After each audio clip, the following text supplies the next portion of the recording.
들어가세요. 그러면 나 다시 줄게.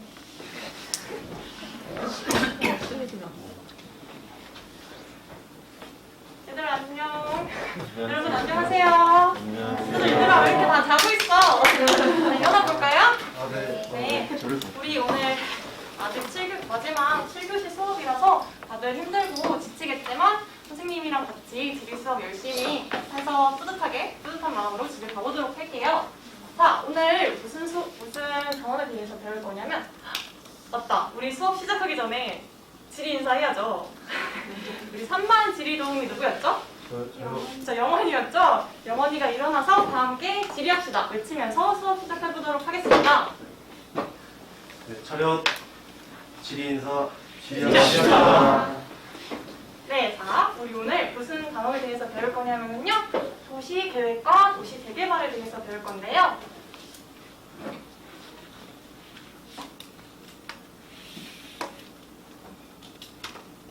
네, 본격적으로 수업에 들어가기 전에 우리 저번 시간에 뭐에 대해서 배웠었죠?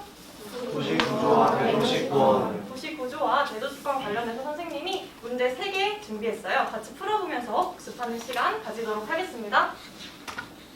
첫 번째 문제, 도시 내부 지역 분화가 일어나는 중요한 요인 2가지는 무엇일까요? 우리 영원이가 손에 들어줬는데요?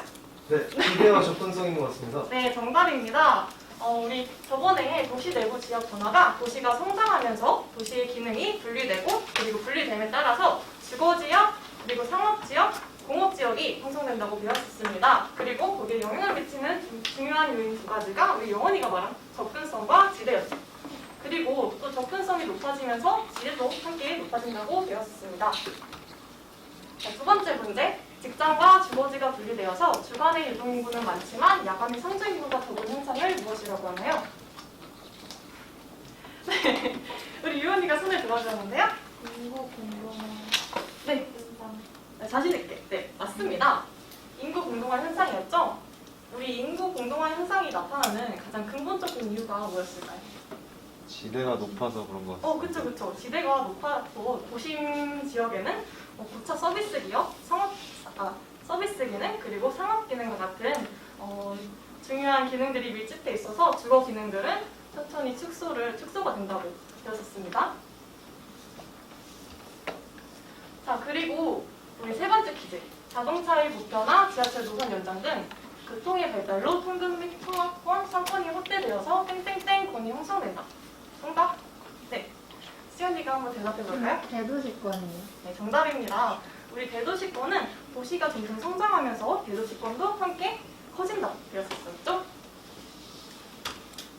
네, 우리 본격적으로 도시계획과 도시재개발 수업 들어가기 전에 학습 목표 같이 읽어보면서 오늘 수업 뭐 배울지 구체적으로 알아보도록 하겠습니다. 자, 1번 화면 같이 읽어주세요. 1번. 도시계획과 도시재개발에 관한 의미와 목적을 설명할 수 있다.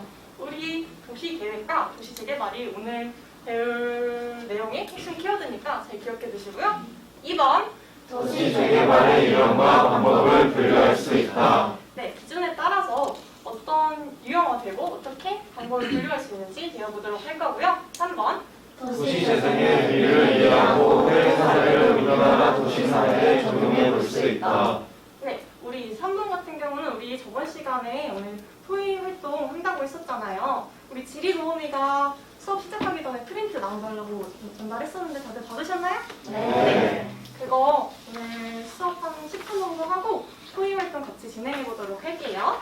그리고 우리 선생님이 수업 들으면서 필기하라고 중간 필기 학습지도 줬죠? 네. 수업 들으면서 같이 적어보도록 하면은 선생님 나중에 도장 찍어줄 거예요. 네. 본격적으로 수업하기 전에 영상 하나만 보고 가겠습니다. 네. 음식물 처리의 탑 웰릭스 음식물 처리기. 그래서 이제 대표적으로 이제 등장하기 시작하는 게 이 빠니가 19세기 때 이거죠. 우리가 지금 빠니에 가서 열광하는 빠니의 모습은 사실 19세기 골격이에요.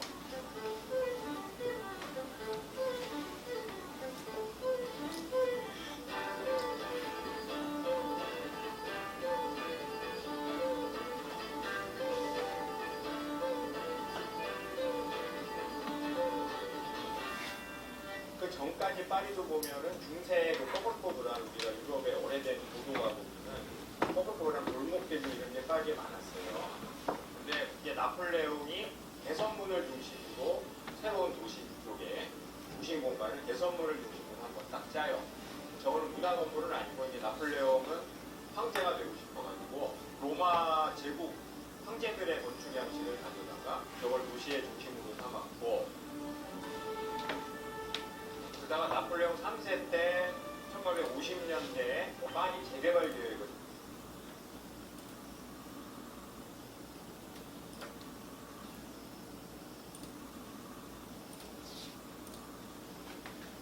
네, 우리 시간이 없어서 영상을 끝까지 보지는 못했지만 방금 본 영상에 대해서 간단하게 설명해 볼 친구 있을까요?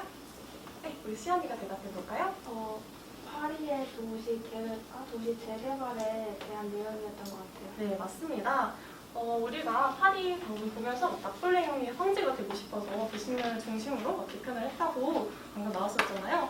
방금 본 파리의 사례처럼 우리가 지금 살고 있는 서울, 그리고 부산, 대구 이런 도시들 모두 도시 재개발이나 도시 계획을 거친 도시라고 생각을 하시면 되겠습니다. 어때요, 여러분? 우리 오늘 배울 내용에 대해서 뭔가 감이 오시나요?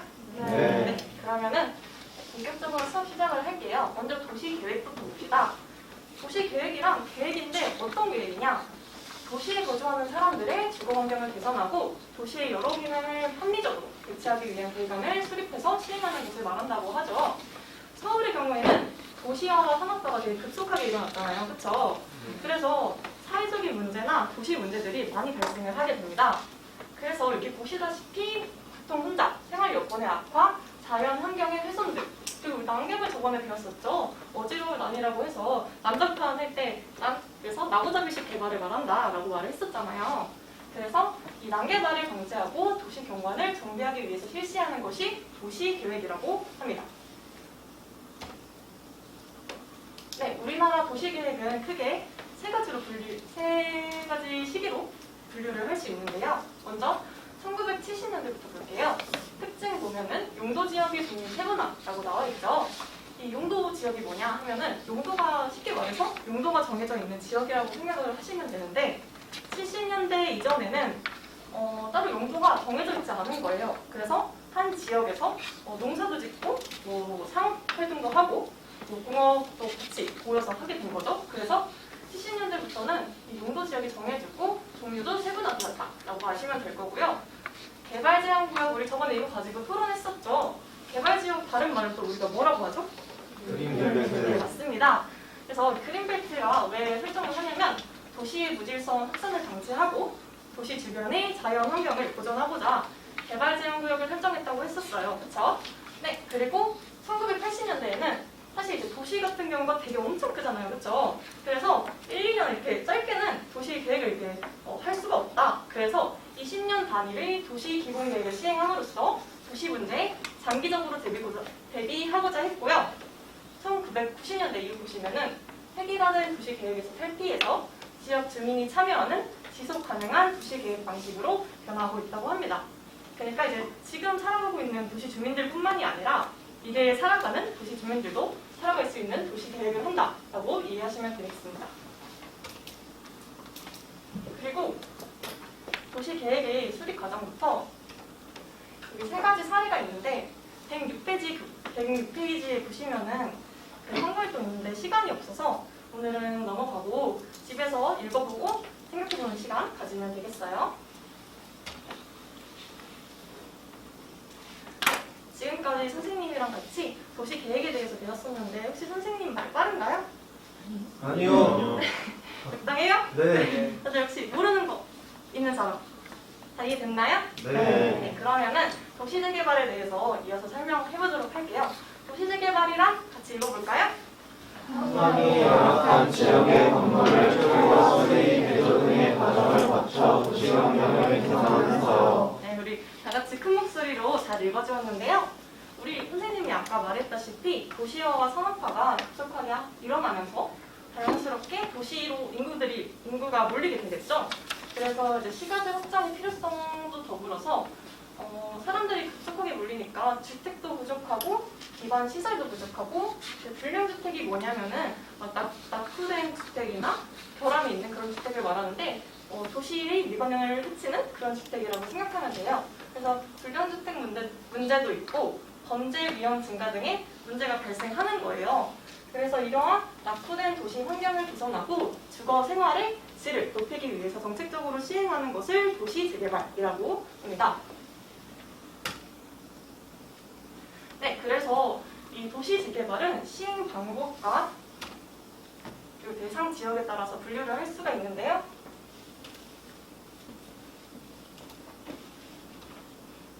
네, 그래서 시행 방법에 따른 분류 먼저 보도록 할게요. 자, 시행 방법에 따라서는 크게 세 가지로 분류를 할 수 있는데요. 먼저 철거 재개발, 수복 재개발, 보존 재개발이 있는데 이거 두 개 묶어볼게요. 왜 이렇게 묶었을까? 철거 재개발은 기존의 시설을 완전히 철거를 해버리는 거예요. 그래서 우리가 흔히 예전에 막 한자촌이나 달동네 같은 거 있잖아요. 그거 완전히 밀어버리고 막 아파트촌 짓는 거 보신 적 있으시죠, 다들? 그런 주로 주거지 재개발이 많이 속하죠. 그래서 기존의 시설을 완전히 철거하고 새로운 시설물로 대체하는 게 철거 재개발이다. 그리고 수복 재개발은 기존 건물에서 필요한 부분만 수리하고 개조해서 부족한 부분을 보완하는 재개발을 말해요. 보존 재개발의 경우에는 역사 문화적으로 보존할 가치가 있는 지역의 환경 약화를 예방하고 유지 관리하는 재개발을 말합니다. 예를 들어서 안동 파이마을이나 나간읍성 그런 약간 역사적인 유적지 그런 걸 생각하시면 될 것 같아요.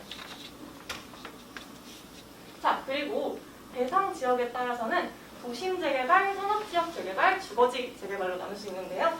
먼저 도심 재개발이랑 도심이 규모가 확대됨에 따라서 시간도 오래 흘렀으니까 시설이 되게 낡았을 거 아니에요. 그런 시설들을 상업 및 업무 지역으로 개발하는 것을 우리가 도심 재개발이라고 하고요. 상업지역 재개발은 도시 내의 노후산업단지, 전통시장 등을 아파트형 공장이나 현대식 시장, 그리고 주거지역 등으로 개발을 하는 것을 우리가 산업지역 재개발이라고 말합니다. 그리고 주거지 재개발 볼까요? 불량주택지구의 환경을 개선하고 생활기반 시설 확충을 위한 재개발을 우리가 주거지 재개발이라고 해요. 자, 그래서 사실 재개발, 새로 짓는다고 하면은 되게 좋을 것만 같잖아요, 그렇죠? 근데 사실 긍정적인 영향도 존재를 하지만 부정적인 측면도 존재해요. 그래서 선생님과 같이 알아보도록 할 건데 먼저 당연히 새로 짓게 되니까 열악한 기존의 주거 환경을 정비한다는 장점이 있겠죠. 그리고 생활 기반 시설, 기존의 생활 기반 시설을 개선하고 건물이 고층화됨에 따라서 원래는 막 1층만 이용했었는데 거기를 막 한꺼번에 여러 시설을 이용하게 되니까 토지 이용의 효율성이 높아진다는 긍정적인 측면이 있습니다. 반면에 이제 부정적인 영향도 있는데 재개발 지구 주변에 재개발을 하게 되면 사람들이 몰릴 거 아니에요. 그래서 공공시설의 확충에 대한 부담감이 상승하고 그리고 건물이 높아지게 되면은 일조권을 침해하는 문제도 발생하고 그리고 주변 재개발 지역만 아파트를 세우게 된다. 그러면은 주변 경관과의 부조화가 발생하게 되고요. 그리고 지역 사회와의 교류 단절 그리고 원주민의 낮은 재정착률. 왜냐면은 새로 짓게 되면은 값이 되게 비싸지잖아요. 그래서 실제로 원주민이 다시 그 지역에 정착하게 되는 비율이 굉장히 낮다고 합니다. 그래서 이러한 부정적인 영향이 된다는 거를 알아봤어요. 그래서 이러한 부정적인 측면들을 고려해서 바람직한 방향이 어떤 것인지 알아봐야 할 필요성이 있겠죠. 자, 그래서 사실 도시에 사는 건 누구예요? 주민이죠. 네. 주민이 가장 중요한 존재겠죠. 도시 재개발에 있어서. 그래서 주민들의 참여를 통해서 민주적인 절차에 따라 재개발을 진행할 필요성이 있고 이런 원주민들이 개발이익이 돌아갈 수 있는 재개발을 방식을 시행해야 한다. 이것이 바람직한 방향이라고 할 수 있겠어요. 그래서 방금 배웠던 이런 바람직한 방향을 고려해서 그래서 새롭게 제시되는 개념이 도시재생이라는 개념인데요. 과거의 도시정비는 우리가 방금 철거 재개발 배웠던 것처럼 옛날에 노후한 주택이나 기반시설을 대규모로 철거하는 방식으로 추진이 되었다면 그래서 주민들이 특성, 사회경제 문화 등의 특성을 전혀 고려하지 않았던 거예요. 그래서 이에 따라서 지역의 역사문화적인 자원을 활용해서 보다 더 특색 있는 지역의 특색을 살려서 할 수 있는 도시재생을 추진할 필요성이 대두되었다고 합니다.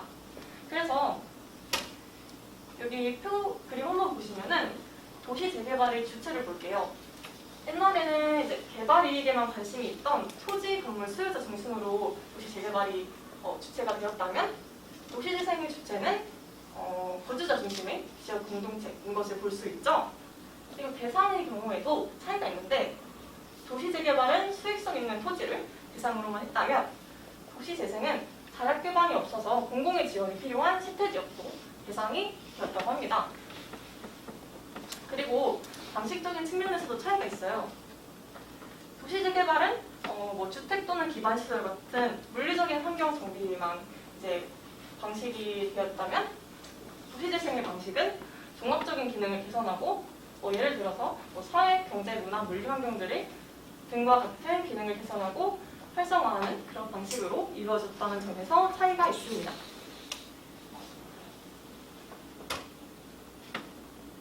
자, 그래서 선생님이 저번에 말했던 모든 토의 시간 가지도록 할 건데요. 이거 같이 읽어볼까요? 우리나라의 도시재생 사례를 읽어보고 우리나라에 어떻게 적용할 수 있을지 모든 말로 생각해보기. 네, 아주 잘 읽어주었는데요. 자, 이름하여 도시재생기획단 회의를 진행해보도록 할 거예요. 여기 칠판 한번 볼까요? 자, 어떤 내용인지 설명 간단하게 하고 바로 시작하도록 할 건데요. 먼저 우리 팀별로 앉아있죠? 지금 4명이니까 4명의 역할이 있어요. 먼저 역할 분담하기인데요. 우리 사회자 친구는 토론 진행 맡아줄 거고 발표자는 이따가 발표 한 1분 정도 할 거거든요. 1분 발표 준비해 주시면 되고 우리 서기는 패들렛 선생님이 이 클래스 질의응답에 올려놨어요. 패들렛 링크 거기에다가 글 써주시면 되고요. 우리 타이머 친구는 선생님이 여기다 타이머 켜둘 건데 몇 분 남았는지 이제 시간 확인하고 시간 분배 신경 써주는 친구예요. 그리고 선생님이 나눠준 수업 활동지 읽어보고 이 사례는 어떤 상황에 처해 있는지 그리고 뭐가 문제인지 분석을 하는 시간을 가지고요. 그리고 환경도시 사례와 선생님이 여기 한국도시 사례랑 이렇게 연결해주는 거 보이시죠? 이 한국도시 사례와 공통점을 찾아보는 거예요.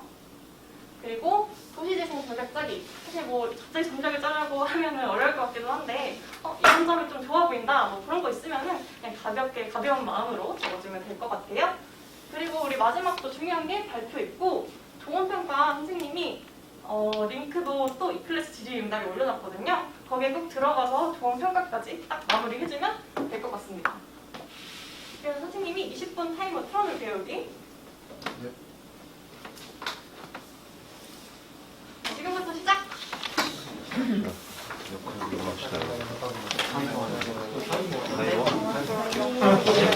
석이랑 사연이랑 바꾸자 내가 할게. 여기 사례를 들고 하시죠. 그러면 제가 발표자 하도록 하겠습니다. 사진 손 떼고 사회자를 아예 탈바할게요. 맞아요.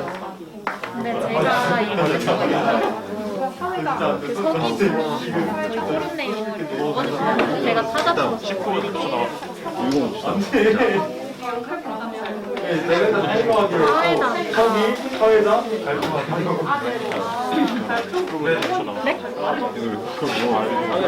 이끌어 나가야지. 그냥 여기 다 하는 거를 그냥 가만히 있었어. 다음으로 누가 말해주세요. 이 정도만 하면 돼요. 선생님 공부하세요.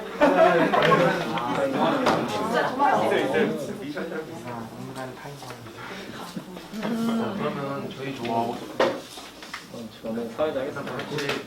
이거 사례를 한번 읽어볼까요? 자, 그럼 일단 사회자님 역할 분담을 했으니까 수업 활동지를 읽어야겠죠? 한번 자율적으로 읽어보고 그러면 수업 활동지를 읽는 데는 한 3분 정도 할게요. 3분 정도 그래. 인간 타이머 말씀을 해주시면 괜찮을 것 같아요. 오늘은 지역 자산과 자연 자원을 활용한 지역 경제 활성을 읽어볼 것 같은데 일단 속으로 읽어보는 시간을 좀 3분 정도 읽어보도록 네, 알겠습니다. 사례를 10초 남았어요. 10초.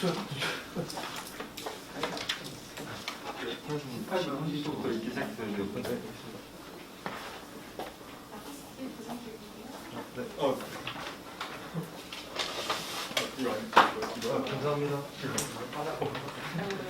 수업 열심히 들으시고요. 안 돼요, 사학생. 수업 열심히 진짜 안 왔네요. 다음에 사진을 찍어줄게요. 다 읽었어? 하시나요? 저도 되게 열심히 한 거 같아요. 근데 이거 맞췄어. 도장 5개 모으면 도장 5개 모으면 선물이 있거든요. 한 조이서 안 들어와요. 매일매일 매일매일 하나씩. 지리 시간마다 우리 여기 우리는 발표자가 누구예요? 접니다. 아, 현필이? 소문의 피오로드 누가 제일 잘했어? 누가 사회자 같으세요? 빙하지우가 형아. 아, 혜인이가 말을 잘하니까 사회자를 되게 잘할 것 같아요. 노브의 연장 그거 지금 사회 연습하고 있는 거예요? 이렇게 풀고 예정. 버려진 거. 네, 우리 수영이. 열심히 하셨네요. 네, 저 소에다 찍어주세요. 소에다 찍어주세요. 진짜 많이 어떻게 된 거야? 왜요? 열심히 했는데. 그래서 선생님이 천안을 주셨거든요. 천안을 주셨어요. 아, 그러면 한국 공통점을 찾는 거고. 두 정도 진짜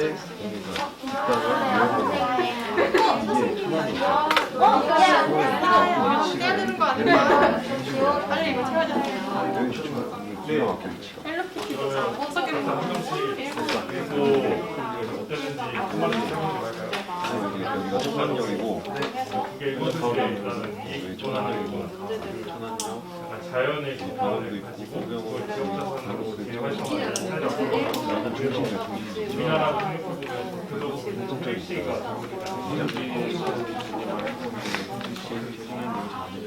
그래서 이게 성성으로 해보는 게 보셨나요? 그러니까 이 살에 적합한 더 시간이 좀 필요하니까 이거를 하나 이거 1분 정도 차례 우리가 1분 정도만 더 이걸 이거 이제 토의를 이걸 일찍 끝날 병원이랑 얘기하고 이제 막 여기 막 성창 시청 거 보호자가 되고 그건 좀 문제가 있는 거 매번 보통 가격은 지금 아직 진짜 심각한 걸로 있잖아. 진짜 살아. 근데 이게 또 아파트 6평이었어요. 이거 어떻게 재생해요? 여기처럼 지금 시민, 지역 주민 대원을 활용한 동마다 컨셉을 사례가 대본들을 다 읽어보셨나요? 이번에 그러면 체험 이런 거 읽어보면 하니까 가능한 스키장 말고 도시 경제 재생을 원하는 일반적으로 있거나 내놓으니 성탄면을 이용한 얘기해볼 수 있는 하나 이런 거 내가 활동 같은 거 할 수 있고 좋아요. 저는 이 미국 매너무니 밸리가 네. 원래는 산업적으로 공장 같은 데서 활성화되어 있는데 이 기업이나 공장들이 다른 지역으로 이전을 하게 되면서 그곳을 쇠퇴하게 이 미국 매너무니 밸리의 고용 창출을 목표를 세우기도 하고 도시 산업 경제를 다시 활성화시키기 위해 노력을 하고 있고 그다음 제일 중요한 건 매너무니 2.0이라는 그래서 이 참여를 인수하고 있다는 겁니다. 좋아요. 수현 친구가 그래서 영화에 대해서 추가적으로 말하고 싶은 부분이 있으신지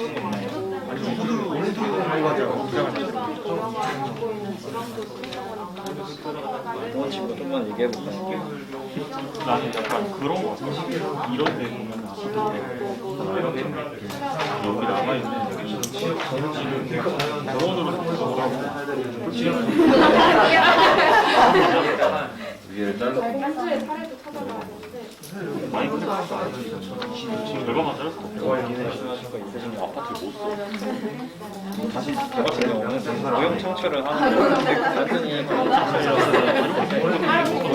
고용자 수만 늘린다는 생각을 할 수 있어요. 여기서 양적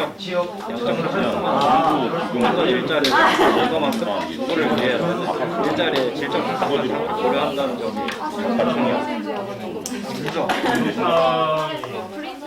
지신 나오는 데는 많이 질적 향상까지 해야지 진정한 지속 가능한 우주식 경제를 진행되지 않고 단순히 공장하는 딱 고용이 창출된 것보다는 무슨 일자리를 얼마나 어떤 사람을 질적까지 보장하는 게 더 좋았다고 생각합니다. 일단 테마를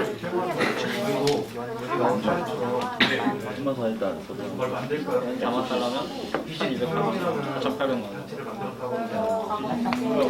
약간 이게 근데 정신이 너무 따라하는 것 같아. 사람들의 약간 샌드복싱이나 이런 느낌.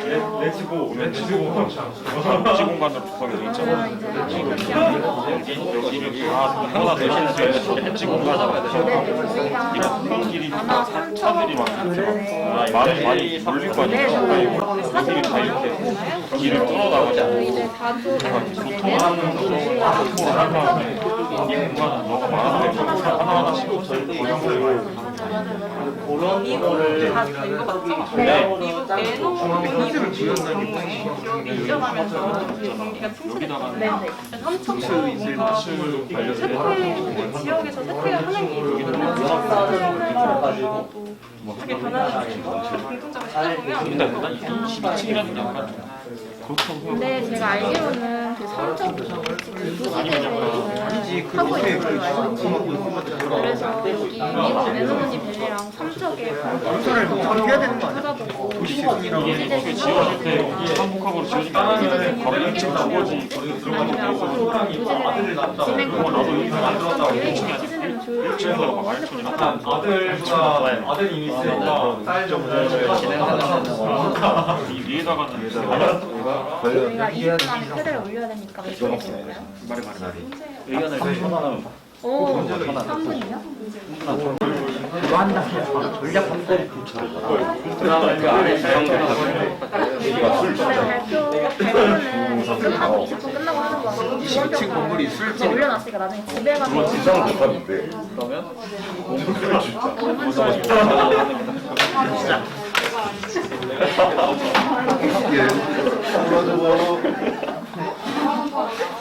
관심이 많으시구나.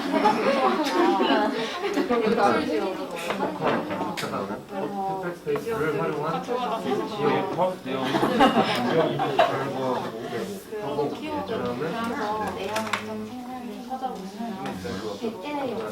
대관령 산악 열차 개발 생활 양식을 반영할 수 있고 날씨가 좀 고랭지 농업을 활용한 시민 단체와 백지 지역에서 나타내서 그런 한국 양식들을 노후화를 담당하는 서기설과 같은 시민의 참여로 시민과 전문가의 노후하기 전에 소민은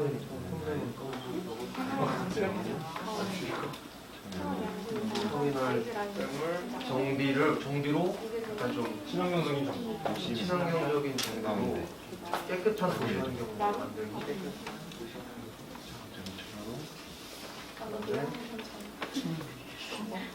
바람도 많이 부니까 풍력 발전기도 많이 돌리니까 시민이 풍력 발전기를 원하는 산악 열차를 풍력 발전기로 만들고. 우리나라 풍력을 안 가지고 여러분 9분 남은 거 확인하고 가실게요. 네. 9분 남았을 때 서기 쓰는 거 시작해야 돼요. 풍력 그냥 그 정도는 그냥 바람으로 비는 거 아니야? 바람으로 비는 게 더 전력 생산보다 더 효율적일 수 있어. 돌아는 게 왜냐면 예시가 있다. 먼저 말고. 그래서 결국엔 이제 오고 싶은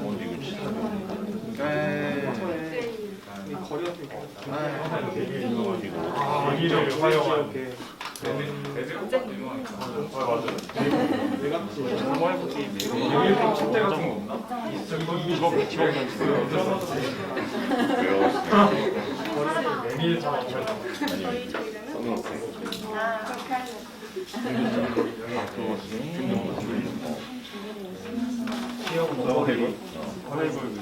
메밀전죠.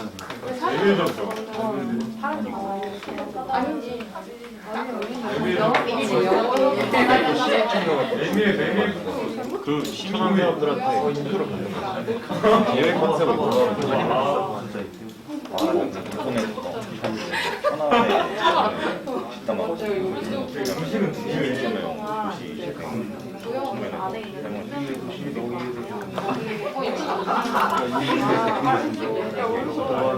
함께하는 게 시인데 비용도 올림픽 통치 또 지난 거 있어. 나 30분 전에 카톡 보냈잖아. 너가 또 관심 사람이 의견을 수립을 한다. 소재 경작을 해야 되는데 쉬고 있는 메밀가 피지트 플럼처럼 근데 우리가 그 방향성을 제시해보는데 바뀔 수도 있는 거지. 일단 우리는 이렇게 방향을 수립했는데 태호가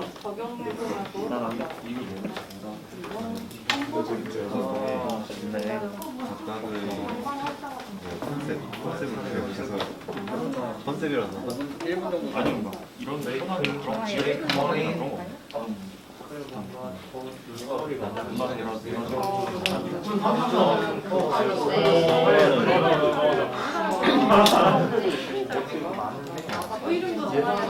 오히려 저희 제가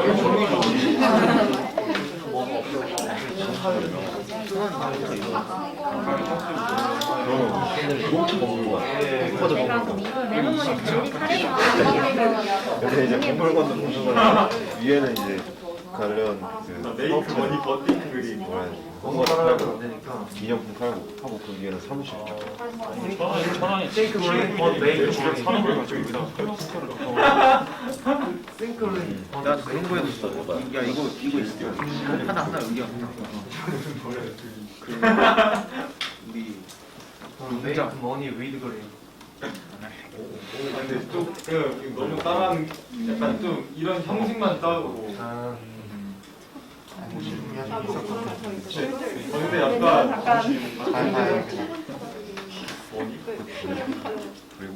선생님 돈을 얻긴 해야 돼요. 적자 치니까. 그림 해야 돼요. 메이커 밸류하죠. 메이크 밸류 메이커 밸류.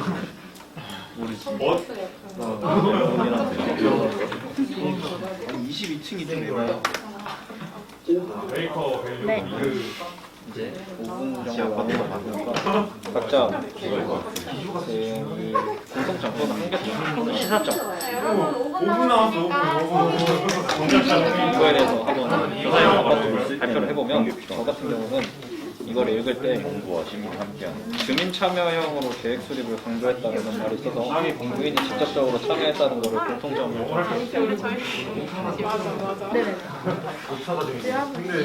했는데 삼척시 도시재생 지원센터를 가보니까 여기서는 똑같이 주민 협의체를 만들었다고. 주민 협의체는 지역 참여를 유도하고 지역 공간들이 형성하는 데 도움이 되고요. 합의를 도출하는 데 갈등 조정, 주민의 의견을 적극적으로 활용하는 부분에서 공통점이 있지 않을까 라는 생각을 해요. 다음은 이제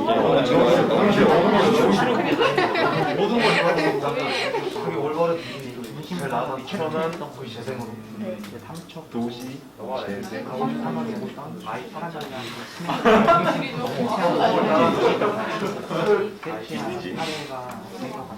천안 도시 재생.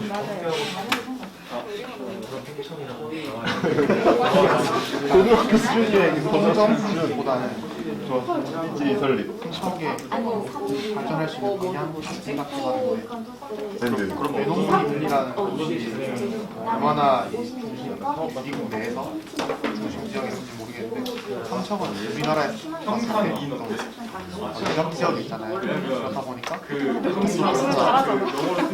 찾아가기 쉽지 않은 지역이라서 지금 말씀하신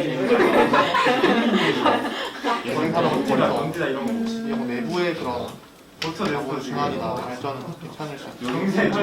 경제 불황을 도시가 더 발전하려면 외부에서 이런 들어오는 이거 아니야. 필요하다고 알려져 이거는 교통을 좀더 공공교랑 연대거든요. 대전도 대전이지. 삼척 출장은 대전이지야. 멀지 않나 강원도다 광역시도 그 주변에 없잖아요. 그러면 인구가 일단 절대적인 인구가 부족한 것도 문제가 있어요. 그러면 저희는 진행하겠습니다. 잘해. 고시재생 전력은 어떻게 잡아요? 저도 아직 말 안 했는데. 그랬네.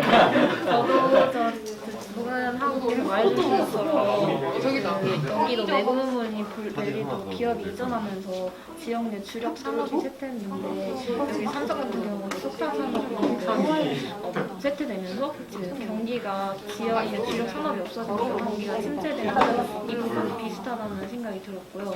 그다음에 제가 기사를 한번 봤었는데 기사에서 삼척의 도계 지역이 도시재생을 하고 있는데 여기 도계 주민들은 도시재생 사업에 대해서 모르잖아요. 그래서 이런 걸 보면 매너무늬 밸리 같은 경우에는 이렇게 매너무늬 밸리 영섭처럼 홈페이지에 도시재생 사례들을 많이 알려주면서 사람들이 관심 갖게 하고 또 지도를 만들어서 참여를 유도하는 걸 보면서 저도 이런 방법을 언젠가는 이것도 필요한 생기잖아요. 그럼 와서 다녀봐요. 제가 발표 준비하는 저희가 말한 게 지금 전략이네요. 맞아요. 그거거든요. 그럼 그걸 쓸까요? 그걸 쓰는 게 좋을 것 같아요. 제가 그럼 마감해서 써볼게요. 미국 매너무늬 벨리는 이게 고용 밀집도가 높은 행정부인가 이렇게 그냥 프리식으로 써도 저쪽에 될까요? 또 싶은 데는 안 된다 이거. 이렇게 프리식으로 이렇게 정리해서 써주면 친구들에게 이렇게 더 좋겠죠. 아 진짜요? 근데 원래 그렇게 경제 발전이라 써 있습니다. 1분 남았으니까 정리합시다. 네. 잘한 듯? 저희 평창 정리를 잘 해놨어요. 그러니까 저희 우리 아버지 얼마나 많이 봐요. 조카 이름 좀 지어주세요. 조카 이름. 수호랑 얘기가 수호랑 들어보시면 알죠.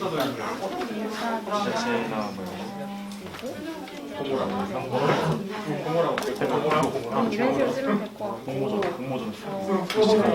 도시재생 계획 같은 거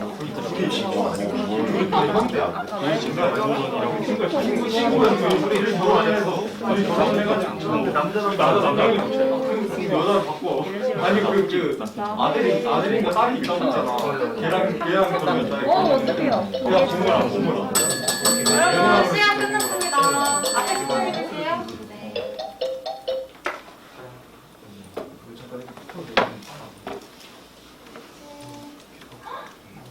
우리 친구들 짧은 시간 안에 근데 한쪽 어딨지? 지금 잠시만요. 네, 천천히 해주세요. 네. 왜냐면 우리 아주 자신감 있게 우리 노르웨이 플로즈에서 먼저 발표를 하고 싶다고 하셔가지고 박수 선생님 박수로 맞이해보겠습니다.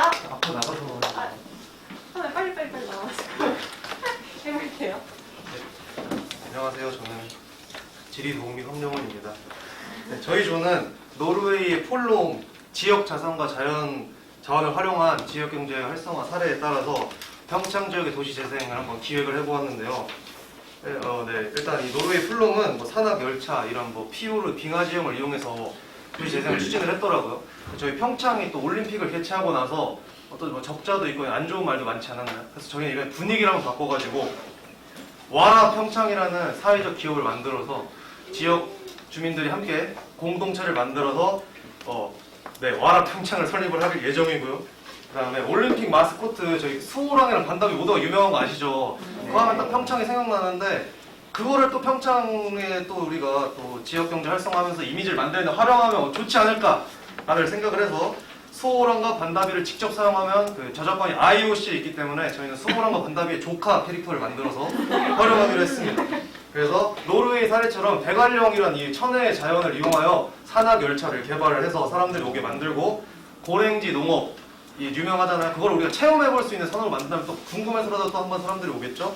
그러면서 지역 경제가 활성화되기를 기대하고 있고 기존에 좀 터미널이나 이런 지역 공공시설이 노후화된 게 많대요. 그래서 그런 거 좀 재활성화하면서 좀 뭐 벽화도 그리는 식으로 해서 약간 지역의 그런 정체성을 또 만들어주는 식으로 갔으면 좋겠고 또 평창의 유명한 메밀을 활용해서 지역 먹거리를 조성을 해서 찾고 싶은 도시, 가고 싶은 도시, 오고 싶은 도시, 너와 나의 도시 함께하는 도시 평창으로 만들어 보겠습니다.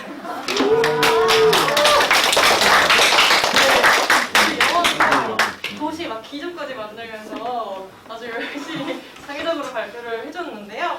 평창이 천혜 자원 그리고 고랭지 농업 같은 지역 자원을 이용해서 지역 특색을 살리는 경제 활성화 방안을 준비해주었습니다. 그리고 다음 발표하고 싶은 분 있나요 혹시?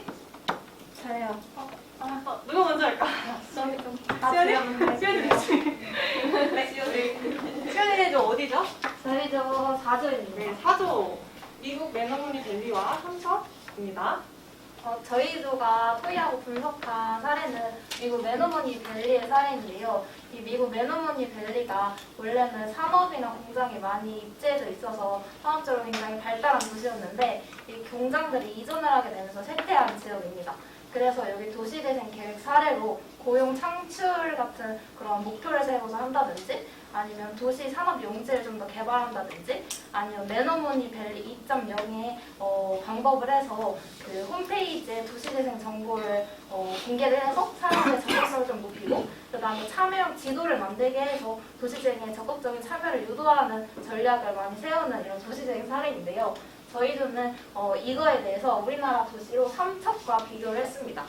여기도 이렇게 기업이 이전해서 지역 내 주력 산업이 쇠퇴한 것처럼 삼척도 석탄 산업이 이렇게 쇠퇴를 하면서 경기가 침체된 지역인데요. 근데 여기 삼척 같은 경우에는 교통이 좀 불편하니까 교통 같은 외부 지원이 좀 많이 이루어졌으면 좋겠고 그리고 제가 기사를 찾아보니까 삼척의 도계 지역 같은 경우에는 지역 주민이 좀 사람들이 이 도시재생에 대해서 모른다고 하더라고요. 그래서 여기 매너머니 밸리 2.0 혁신 계획처럼 좀 홈페이지에 좀 정보를 공개하고 그 다음에 사람들이 이렇게 좀 참여를 유도하는 방법이 좀 이루어졌으면 좋겠습니다. 감사합니다. 네, 우리 수영인들도 아주 열심히 준비해주었는데요. 우리 미국 매너머니 밸리랑 삼척의 공통점이 주요 산업이 둘 다 쇠퇴를 했다는 거였어요. 그래서 이제 이 경기 침체를 해결하기 위해서 외부적인 지원이든 도시 재생을 좀 더 알리는 사업을 참여한다고 수연이가 정리를 해줬고요. 다음은 우리 장시연 내주고 발표해볼까요? 네, 저희 조는 좀 특별하게 조 이름도 선정했는데 프린세스 조로 했습니다. 왜냐하면은 저희가 그 우리나라 지방 도시를 선정할 때 공주시라서 프린세스 조로 선정했고 일단 저희 조가 이 일본 구라시키시를 분석해 봤을 때 일본 구라시키시는 역사적 경관을 보존하고 활용하여 도시 재생을 했더라고요. 그래서 역사적 경관, 17세기부터 이어졌던 전통 미관을 많이 보존하고 개발했다고 합니다. 그래서 그 사례를 보면은 제도적인 측면에서도 많은 노력이 있었고 지역민들의 많은 노력과 관심이 들어갔다는 것을 알 수 있습니다.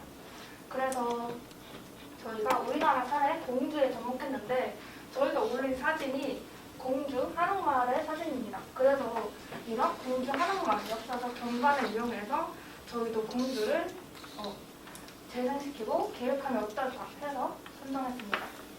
공주는 아시다시피 과거에 백제 도시인데 이를 활용해서 도시 재생을 하면 어떨까. 그래서 한옥마을 하면은 보통 경주를 생각하는데 경주와 비교되게 공주는 많이 알려져 있지 않더라고요.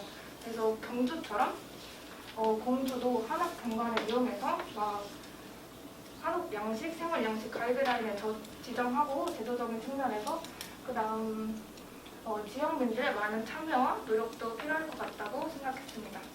여기까지 공주를 계획해왔습니다. 시연님께서는 조이룸도 프린세스여가지고 헤드렛의 정리를 굉장히 예쁘게 해줬는데요. 보라시키 실 그리고 우리 공주의 공통적인 특징이 뭔가 역사적인 경관을 살리고 전통 미관을 살리는 그런 방식을 도시재생 방식으로서 도시재생을 활성화를 위한 뭔가 홍보 방안을 시연이가 대시 해줬고요. 그리고 다음 우리 마지막 쪽 아니라 둘 중에 누가 먼저 우리 발표할까요? 먼저 하겠습니다. 선택이 네 우리 어디지? 저 5번이요. 5번 네 5번 도시 전문가 이면택 선생님이십니다. 박수. 저희가 분석하고 후이한 사례는 독일의 하우스데어 슈타티스틱 사례인데 이게 어디냐면 베를린 중심 지역에서 약간 오랫동안 방치되어 있고 철거가 예전까지 갔었는데 거기서 이제 시민과 전문가의 적극적인 참여로 시민들을 위한 공간으로 탈바꿈한 사례입니다.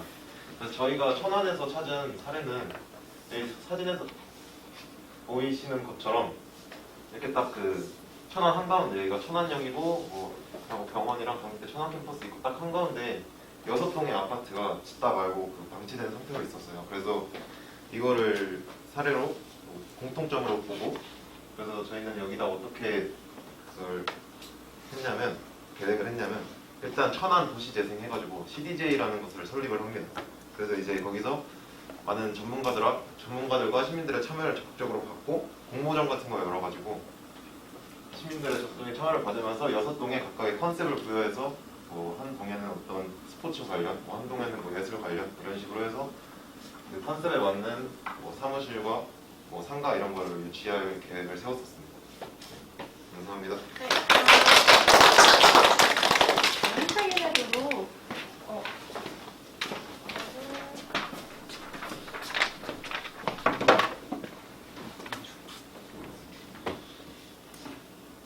햄태기네조는 여기 인상적인 게 지도까지 찾아서 건물을 찾아봤어요. 그래서 그게 기억에 남고 그리고 뭐 시대제의를 설립을 해서 보다 약간 실용적인 대안을 제시해준 것 같아요. 자, 그럼 마지막 우리 발표자 유원인가요? 우리 도유환 선생님 박수 모시겠습니다. 저희가 소위한 도시재생 사례는 일본의 다카마츠키의 에코 컴팩트 시티인데요. 이제 이 에코 컴팩트 시티는 조금 생소한데 저희가 자료를 읽어봤을 때 도시 기능을 집중시키고 외곽의 교외 지역은 도심에서 필요하는 자원을 생산하고 공급해주는 역할을 해준다고 해요. 그래서 이제 저희가 부여군을 조사했는데 부여군은 이제 지난 10년 동안 전체 읍면에서 인구가 지속적으로 감소하고 있는 인구 문제를 겪고 있는 지역으로 보았고 그다음에 이에 따라서 생산 인구가 계속 감소해서 유휴 토지가 증가하고 이에 따라서 지역 격차 또한 심화되고 있는 것을 저희가 조사를 통해 확인했습니다. 따라서 그리고 이제 주변에 김제시 등 교외 지역이 존재해서 이런 김제시 등에서 생필품이나 공산품 등을 공급받을 수 있다는 공통점 또한 저희가 찾았어요. 그래서 부여군의 에코 컴팩트 시티 정책을 도입해서 주민들의 수요를 충족해 줄 수 있는 생활 인프라를 공급한다면 지속가능한 도시 재생을 추진할 수 있다고 저희는 토의를 했습니다. 네. 유원해조는 그 지역이 공통점으로 교외 지역에서 내부 지역에서 공급을 받을 수 있다는 공통점을 말해주면서 도시재생 사례를 제시를 해줬습니다. 그래서 우리 5조 모두 열심히 토의 참여해주고 발표까지 이렇게 끝들릴까지 열심히 써줘가지고 아주 수월하게 토의 진행할 수 있었던 것 같고요. 네, 자, 여러분 단순히 우리 도시재생 개념만 읽은 거랑 다르게 직접 외국의 사례를 또 보고 그리고 한국 사례와 접목을 해보면서 실제로 우리가 문제를 해결하는 그런 기회가 된 것 같죠? 우리 유원이 어땠나요? 유원이 말고 지원이. 저는 모든 활동을 하면서 다른 나라의 도시재생 사례들을 직접 볼 수 있어서 좋았던 것 같고 이거를 우리나라 도시들에 적용해보는 활동을 통해서 문제를 찾고 해결하는 방법을 알아볼 수 있어서 좋았습니다. 네, 아주 좋았고요. 그래서 우리 수업 마무리는 같이 학습정리 형성평가 풀면서 마무리하도록 할게요. 자, 종합적인 도시계획이 없이 남개발이 이루어지면 토지 이용이 효율성이 높아진다. 2조에서 대답해볼까요? X. X 맞습니다. 높아지는 게 아니라 낮아지겠죠? 그렇죠? 자, 2번. 우리나라의 급속한 도시화는 기반시설 부족, 주택 부족 등 여러 도시 문제의 원인이 되었다. 3조에서 해볼까요? 3조가 없구나. 우리 그럼 프린세스 조에서 해볼까요? 맞아요. 네, 정답입니다. 자, 3번. 도시의 불량주택 지역 형성, 건물의 노후화 등으로 인한 문제를 해결하기 위해서 빈칸 사업이 이루어진다. 그리고 저기 피처리네 조에서 해볼까요? 도시 재개발. 재개발. 네, 맞습니다. 자, 그럼 4번. 기존 규격을 유지하면서 필요한 부분만 수리하고 개조하는 재개발을 빈칸이라고 한다. 네, 우리 수연이네 조에서 대답해볼까요? 수복 재개발. 수업 재개발? 정답입니다. 자, 그래서 오늘 선생님이랑 같이 도시 계획과 도시 재개발 단원에 대해서 공부를 해봤고요. 다음에는 자원의 의미와 자원의 특성에 대해서 공부를 해볼 거예요. 여기 그림 보시면은 좁은 의미의 자원이 있고 넓은 의미의 자원이 있네요. 그렇죠? 그럼 자원이 어떤 기준에 따라서 좁게 볼 수도 있고 넓게 볼 수도 있나 봐요. 그렇죠? 그래서 우리 다음 시간에 선생님이 과제를 하나 내줄 건데 자신이 생각하는 자원의 범위를 찾아보고 다음 시간에 발표 짧게 하는 시간 가지도록 할게요. 네, 여기까지 제 수업 들어주셔서 감사하고요. 오늘도 수고하셨습니다, 다들.